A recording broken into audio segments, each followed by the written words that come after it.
কৌশলের আশ্রয় নিয়ে অভিশংসনের হাত থেকে রক্ষা পেলেন দক্ষিণ কোরিয়ার প্রেসিডেন্ট ইউন সুক ইয়োল।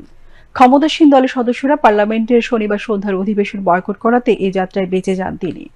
গত সপ্তাহে সামরিক আইন জারির উদ্যোগ নিয়েছিলেন ইয়োন, কিন্তু আইন প্রণেতাদের বিরোধিতার মুখে সিদ্ধান্ত থেকে সরে আসতে বাধ্য হন তিনি। ওই পদক্ষেপের কারণেই তার বিরুদ্ধে আনা অভিশংসন প্রস্তাবে ভোটের উদ্যোগ নেয় বিরোধী দল। কিন্তু প্রস্তাবের পক্ষে 200 ভোট দরকার হলেও পরে মাত্র 195 ভোট। এতে প্রস্তাবটি বাতিল হয়ে যায়। ভোটে পর্যাপ্ত সংখ্যক আইন প্রণেতার অংশ না নেওয়াকে দুর্ভাগ্যজনক বলে মন্তব্য করেন দক্ষিণ কোরিয়ার পার্লামেন্টের স্পিকার উ উন শেক। দক্ষিণ কোরিয়ার প্রধান বিরোধী দল ডেমোক্রেটিক পার্টি আবার চেষ্টা করার প্রত্যয় জানিয়েছেন। আর ইউনের পার্টি বলেছে এই সংকট সমাধানে তারা আরও সুশৃঙ্খল দায়িত্বশীল একটি পথ খুঁজে বের করবে। মঙ্গলবার রাতে জাতির উদ্দেশ্যে দেওয়া এক ভাষণে রাষ্ট্রবিরোধী শক্তিকে সমূলে উৎপাটনের কথা বলে হঠাৎ করে সামরিক আইন জারির ঘোষণা দেন ইউন। তার এই ঘোষণায় পুরো দক্ষিণ কোরিয়া স্তম্ভিত হয়ে যায়।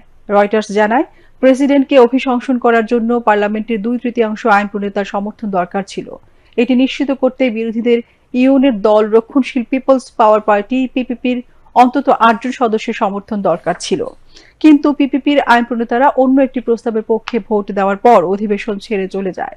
এ সময় পার্লামেন্টের কিছু সদস্য চিৎকার করে তাদের অভিসম্পাত করেন।